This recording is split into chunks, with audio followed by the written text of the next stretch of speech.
Yes, thank you. I'm Ameal Jones, Senior, pastor of the Mount Zion Baptist Church, but also recently became president of the Central Louisiana chapter of the NAACP, an organization whose tradition and legacy for fighting for human rights, to protection of our civic and constitutional rights, equal access to resources, equal treatment under the law.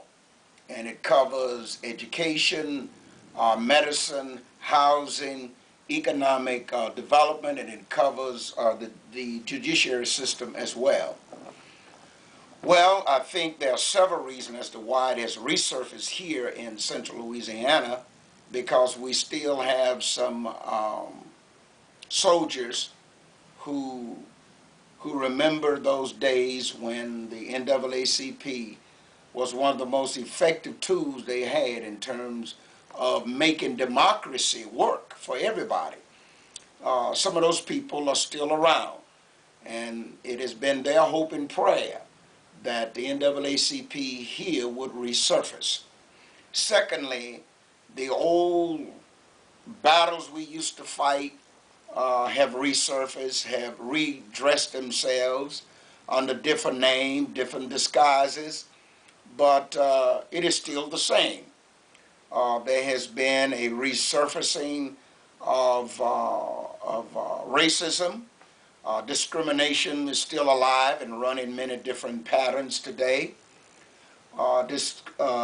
Also, we look at the educational field or sector.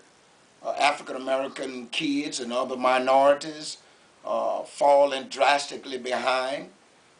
They're still going to school in substandard facilities. They're still not being exposed and taught by the best of teachers. There is still a deficit when it comes to supplies and equipment, and especially in this technological age. The dropout rate is real high. And somehow or another, there is still this reluctance to educate African American males. The other piece is economics. Central Louisiana falls below the poverty level. Understand that the Chamber of Commerce can still lynch what I call unions, and there's been an attempt on the part of city fathers and other big businesses to keep the wages low in this area, so those who get a good education have to leave to find livable wages. That's unfortunate that we lose there's a brain drain here, and we lose some of our best talent. We look at the black communities.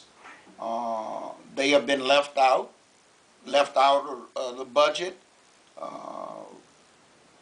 Very little development has taken place. There's still substandard housing. Poverty is gross. Again, we talk about the working poor who has to pull sometime up to 3 jobs. And this causes them to be absent from their family, neglect their children, and which is not their intent to do so.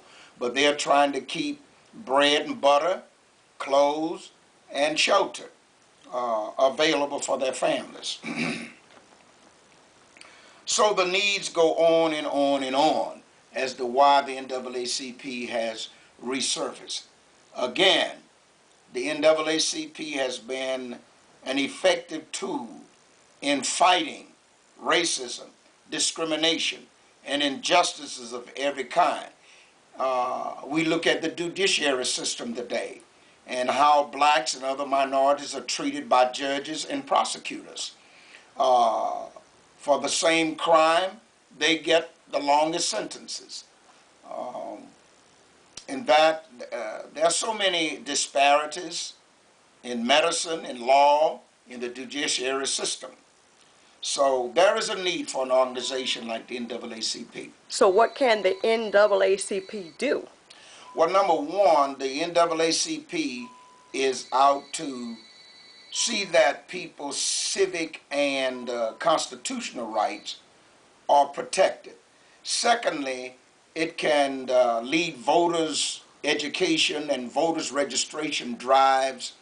It can serve as a catalyst in terms of pulling the community together, seeing that grassroots leaders have the kind of educational experiences that they need to keep their people informed and involved.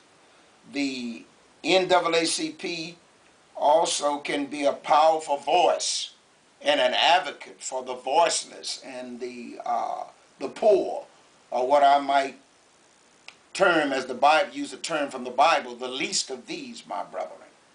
You're powerless, you're voiceless, you're marginalized people. It becomes a voice for them.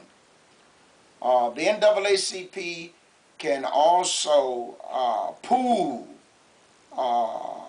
leaders and strength and give people the kind of knowledge and tools that they need to solve their problems.